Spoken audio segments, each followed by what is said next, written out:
sommes sur le Moulinex Cookéo. Nous allons vous montrer comment changer l'ampoule de fermeture du capot.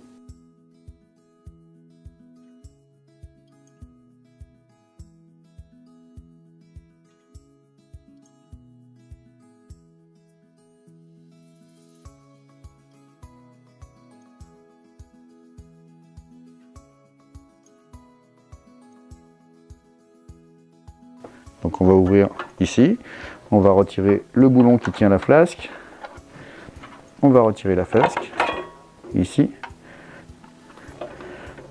on va retirer les vis,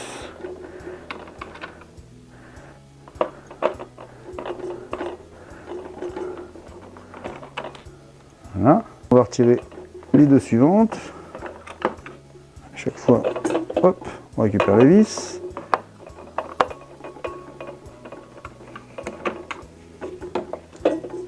Voilà. Alors, attention surtout à la dimension des vis. Vous voyez qu'il y a des vis longues, deux vis longues et deux vis courtes. Les deux vis courtes, elles vont là. Et les deux vis longues, elles vont ici. Pas se tromper dans le remontage, vous risqueriez d'endommager le capot.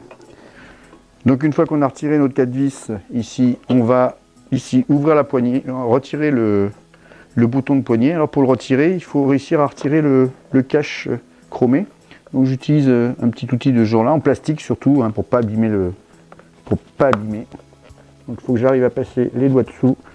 Et une fois que j'arrive à les soulever, voilà, c'est fait. Je tourne autour.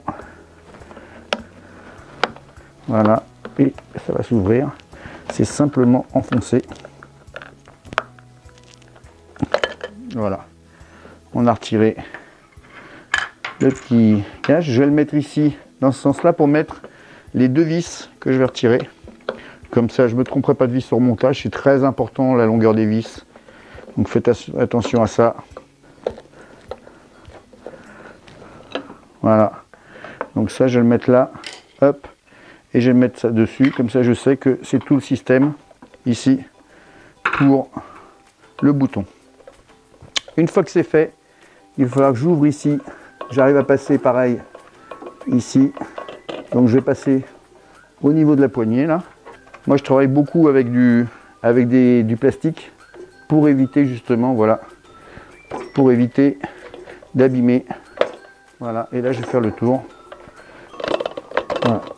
Pour réussir à dégrafer en tirant sur les poignées là. Voilà. Voilà, ça y est, ça sort. Je vais pouvoir retirer mon petit connecteur ici. Voilà.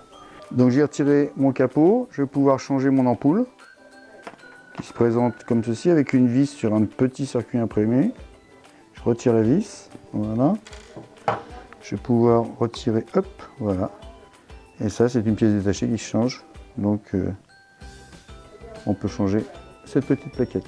Donc j'ai plus qu'à remettre ma petite plaquette. Donc ici j'ai un petit téton là, j'ai la vis là.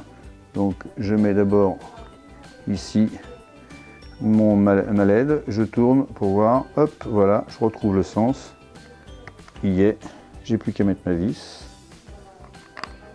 voilà, et je resserre, c'est parfait. Alors toujours pareil, on essaye d'utiliser la bonne empreinte pour les vis pour éviter de les abîmer, hein, c'est mieux, hein, voilà, et je serre modérément, c'est bon, j'ai plus qu'à remonter mon capot. Donc je reprends mon capot, ici que je vais remonter, ma soupape ici qui va là, donc attention à la mise en place ici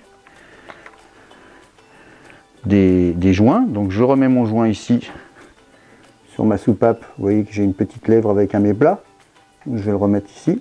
Voilà, ça c'est bien en place. Je vais remettre ici mon connecteur qui va commander le voyant de ma fermeture de capot. Je vais remettre mon connecteur de voyant ici. Voilà, toc, il est bien enfiché. Là, j'ai remonté ma plaquette ici auparavant. Alors je fais attention ici à remettre le fil bien à sa place. Il passe là, voilà. Qu'il ne vienne pas gêner la fermeture.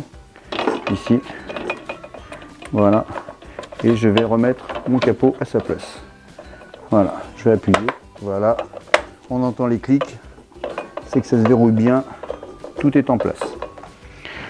Je vais remettre mes vis. On se rappelle que j'ai des vis longues et des vis courtes. Donc les vis longues dans les trous les plus excentrés. La deuxième vis longue de l'autre côté.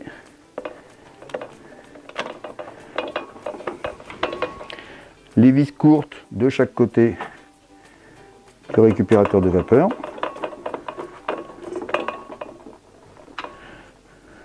La deuxième.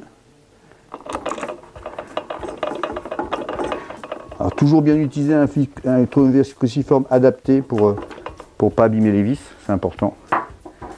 Je vais pouvoir remettre ici mon diffuseur de vapeur. Je remets mon écrou. Voilà, je suis bon pour la partie intérieure. Je rabaisse mon capot. Je vais remettre mon bouton de déverrouillage. Attention au sens, puisque évidemment il y a un trait qui correspond à la fermeture et à l'ouverture. Et surtout, vous avez ici un petit détrompeur qui correspond à celui-ci. Donc ça doit être bien ajusté et ça doit rentrer tout à fait. Voilà, là il est bien à sa place. J'ai plus qu'à remettre mes deux vis. Les deux vis que j'avais mis dans mon cache. Faut pas me tromper au niveau des vis, très important. Je vous le répète à chaque fois, mais la longueur des vis et le diamètre est important. Donc c'est du plastique, donc on ne force pas. Voilà, on visse, toc, voilà. On regarde si le verrouillage se fait bien. Donc là, ouverture, fermeture, j'appuie un peu, verrouillage, c'est parfait, ça fonctionne bien. J'ai plus qu'à remettre mon petit cache. Il y a une inscription dessus, marqué open, ouverture. Donc je fais attention là aussi, j'ai un petit détrompeur. Ici, j'en ai un là, détrompeur là, détrompeur là. Sachant que quand je suis devant l'appareil, je dois pouvoir lire open. Donc ici, je viens bien mettre mes détrompeurs. Voilà, je suis dedans, j'appuie. Voilà. Je n'ai plus qu'à remettre ma soupape avec le sens. J'appuie. Hop, voilà. Ma soupape est en place. Mon capot est en place, tout est en place. Et je vérifie évidemment que tout ça, c'est bien ajusté. Ça ne dépasse pas. Mon capot est bien à sa place. Voilà, j'ai changé mes pièces. Mon Cookéo est prêt à l'utilisation. Nous vous avons montré comment changer les pièces détachées sur votre Cookéo Moulinex. N'hésitez pas à nous rejoindre sur la chaîne Spareka YouTube où vous verrez toutes les vidéos correspondant à tous les changements de pièces possibles sur cet appareil.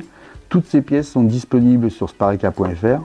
N'hésitez pas à nous rejoindre sur la chaîne Spareka YouTube pour pouvoir avoir accès à toutes les vidéos que nous tournons. Nous tournons une vidéo par jour sur les univers électroménagers, petit électroménager, univers aussi piscine, jardin et motorisation de portail. A bientôt sur Spareka YouTube.